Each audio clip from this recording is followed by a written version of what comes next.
Ready for another tutorial. This time I'm going to be showing you how to use Adobe Illustrator CC. So let's get started. Alright, so first we need to open up a clear canvas to work with, a blank canvas. So I'm going to go to Create New. And once this box pops up, I want to go over to Print Document. Alright, so I have Letter Document here. This is going to be your standard 8.5 by 11 piece of paper. If you wanted to work on a bigger scale, Tabloid is going to be your 11 by 17. So if you want to work bigger, if you want more space to work with for your map, I would click that, or your document, I mean. Otherwise, letter is just fine. Over here, you have a couple different things. Your units of measurement. So I typically work in inches. And if you want a portrait style orientation or a landscape orientation, that's going to be up to you. I'll click landscape just because I like to work with that. And then all set here, and then I'm going to click create. Okay, so I'm going to close there. All right, so here's my new blank canvas. I'm going to zoom out, Command minus, just so I can see everything more clearly. And let's get started. All right. So, welcome to Illustrator. The first thing I'd like to talk about is our toolbar on the left side here. Alright, so this is going to be your home base for everything that you use. Starting at the top, we have a selection tool. So if I go down to my rectangle tool and click and hold, these are where your general shapes are. Alright, so if you just wanted, instead of creating your own object, if you just wanted to go to your standard shape tool, you could click the rectangle tool, for example, and I can draw a box. Now I have a rectangle. When that shape is selected, I can go up here where my colors are. Now these are standard color swatches.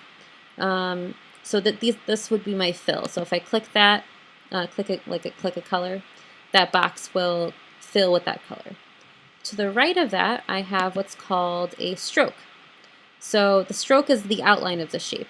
So if I want an outline around this box, I can keep the stroke. I can also increase the size of the stroke by going over to the right, and I can increase the stroke size. I'm not a fan of strokes. I don't really use them in my work, but if you prefer to have outlines on your work, then that's up to you. That's your creative choice. If you do not like a stroke, then you can click on the stroke box, and you can go over to the white box with the line through it. Click that, and then you won't have a stroke. Haha. And then my selection tool, if I click that, you'll see I have my shape selected, and then I can click out to deselect. Okay. I can also, with my selection tool, I can take this and move it around. I can increase or decrease the size of my shape, etc. Right next to my selection tool is my direct selection tool. So instead of selecting the whole shape, my direct selection tool will only select the part that I want it to. So each shape here is made up of these little anchor points. If I click on a specific anchor point with my direct selection tool, I can actually click and drag to transform this shape into something else. So if I want it to be something more organic, something more, I don't know, a little different, I can click one of these points and drag it to go wherever I want it to go. Also, another thing with my direct selection tool, if I click one of these anchors and I want it to make a round edge, I can go up to the top where it says convert, and it already has a point to it, this anchor point.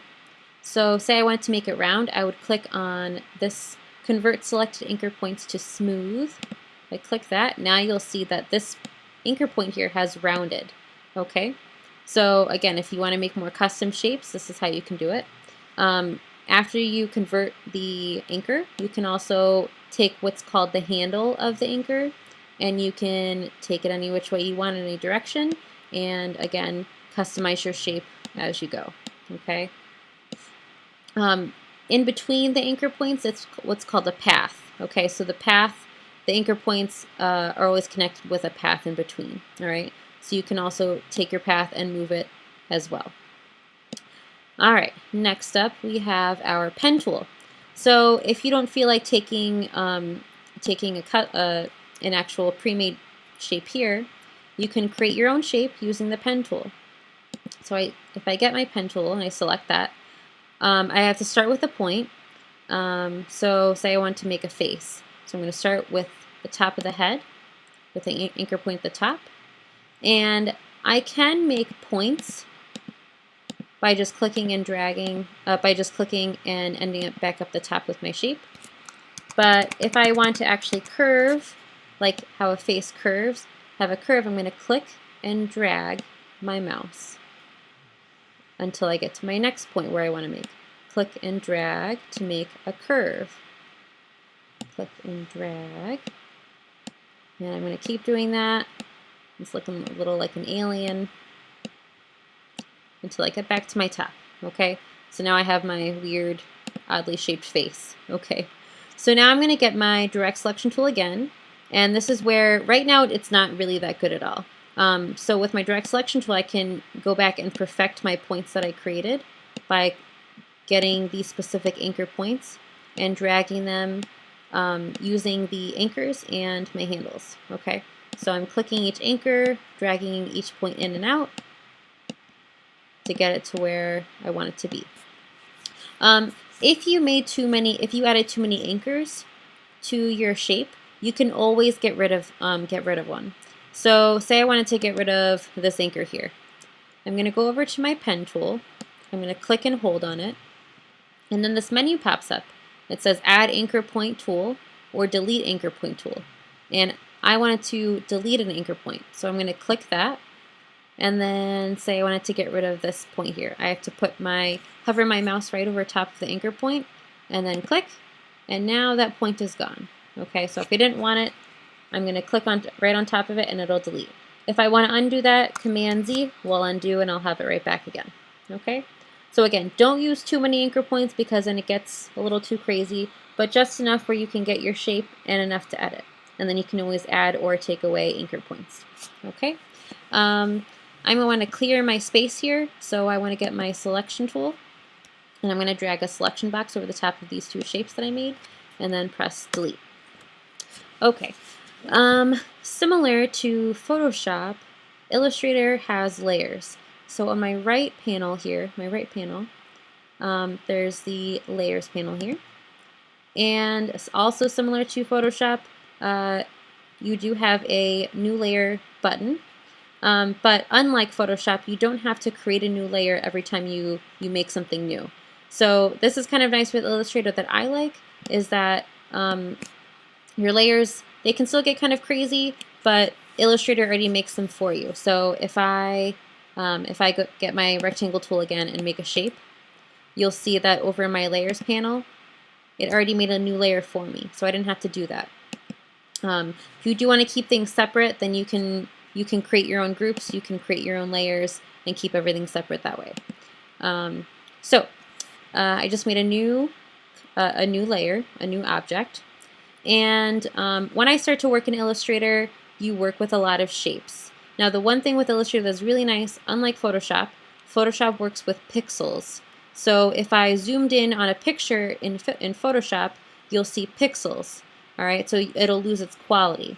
But Illustrator is vector-based, which means that anything that I make in here, as much as I zoom in, it will not lose its quality. So right now I'm at 34,000%, and it's still nice and crisp, okay? Which is pretty cool. So this is why a lot of companies have graphic designers create logos in this program, because it doesn't lose its quality. So working with layers as well, you want to be able to create many layers or many objects, and you want to be able to work with them and move things forward and push things back. So I have one shape here. I'm going to go back over to my shape tool and get an ellipse tool. I'm going to change my color to, let's say, purple. And to make a perfect shape, if I want to make a perfect square or a perfect circle, I press and hold Shift on my keyboard, and then I'll click and drag to the size that I want it to be. And now I have this shape that goes right on top of the rectangle that I made. Say I wanted to move this shape to go behind the rectangle. If I select that shape, I can go up to Object, Arrange, and then Send to Back.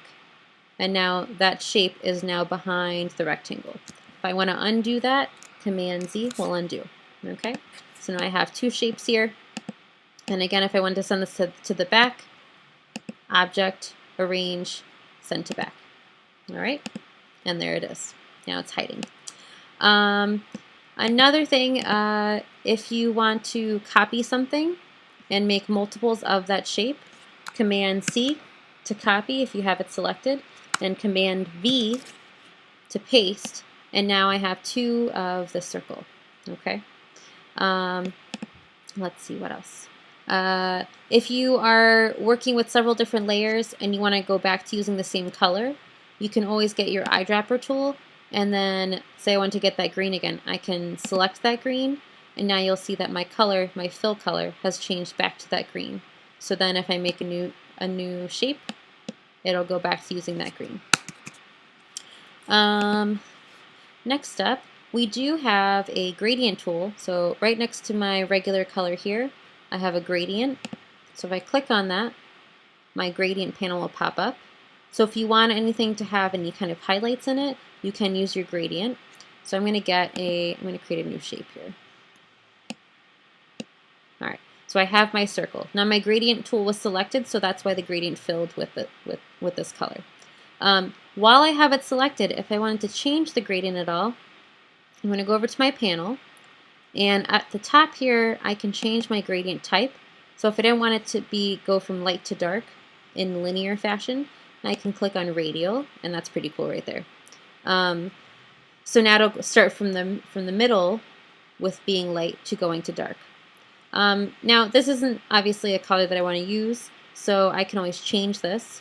So these little icons down here are like my paint buckets. So if I double click on them, I can actually get colors and change them to be something that I want to use. That's kind of cool. I like those colors. And then this little slider in between, if I want more orange to show, I can drag this slider over to the pink so more orange stretches across, and you can see that happening over here. If I want it to be more pink, I can drag that slider over to the right and more pink will show. And I think I like it there. Okay, so you can use your gradient if you want to do some cool stuff like that. All right, now if you ever want to reflect a shape, I'm going to create a custom shape using my pen tool up here. So I'm going to make some sort of funky shape here. All right, now I want to take this shape and reflect it. So now that I have completed the shape, I go back to my selection tool, and with it selected, I'm going to go up to Object, Transform, and then Reflect. So Object, Transform, Reflect, and then I want it to reflect to the right. So I'm going to click vertical and click OK. Try that again. Object, Transform, Reflect. And there it is. Okay, so now it has reflected. All right, so you can do that with any shape. Last but not least, I think something important. So instead of working and moving all of these shapes individually, it's important to know that you can group them so they move as one object, because this can get very annoying really fast if you're working with each individual shape. So say I wanted to group this little, what looks to be a car. I'm going to drag a selection box across the top of these three objects, and then they all select. I'm going to go up to Object, and then I'm going to click Group. So now if I click out and I click back on these shapes, they all move as one. Okay. If I want to go over to my layers panel, I can see these are the layers that I'm working with, and you can see that those layers grouped up together. Okay. If you don't want something to move on your page, you can go over to your layers panel, and right next to the visibility icon here, if I uncheck that, that'll go away. If I want to lock the layer so this doesn't move, that'll stay there, and I can always unlock it again and then move it to where I want. So that's something nice. Okay, so that's all for now. Have some fun playing around with Illustrator, and until we meet again, enjoy!